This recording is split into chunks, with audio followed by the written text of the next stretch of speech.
I think my biggest frustration with what's going on right now with the SNAP benefits is so many people are focusing on the small percentage of the pie chart instead of as a whole.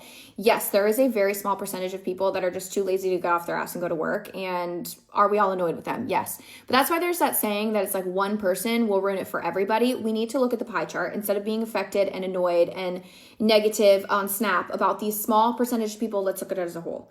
Okay, there's a lot of children, a huge portion of them, children, elderly, veterans, disabled people who might actually want to work but physically possibly cannot.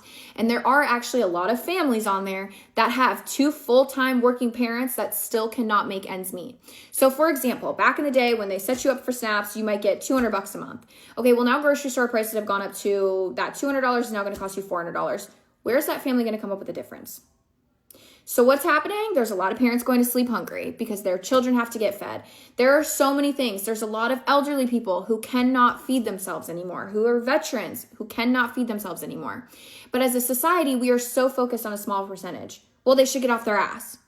If we're talking about that small percentage, I'm 110% behind you. They should get off their ass. But that's a very small percentage. Let's look at it as a whole. Okay, and then when we talk about the fact of, okay, well, maybe SNAP has been reinstated. I haven't heard 110% whether yes or no it has, or when it's going to be, if it's going to be. And if it is, that's great and all. But let's talk about it from that perspective. So say, for example, I go and set up SNAP a year ago.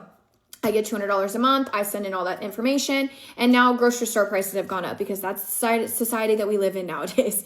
So now they've gone up from $200 to $300. Where's that additional $100 coming from? If I can't make ends meet and $200 is all I've got, what's going to happen? I'm going to go to bed hungry so my children can eat. That's just how life is. So give some grace around SNAP benefits because I understand a small percentage is pissing a lot of people off, but we're looking at it as a whole right now. So even if SNAP has been restated, I think this is a great life lesson. How many people go through this? Again, at the full pie chart, there's a lot of people going through this. And why people go donate to food shelves. Because again, okay, so I take my $200 to the grocery store, I buy all the groceries I can, and then that additional $100 that I can't make up, I'm gonna go to the food shelf and try to get rice, whatever they've got there, cereal, things that I know that are going to be there.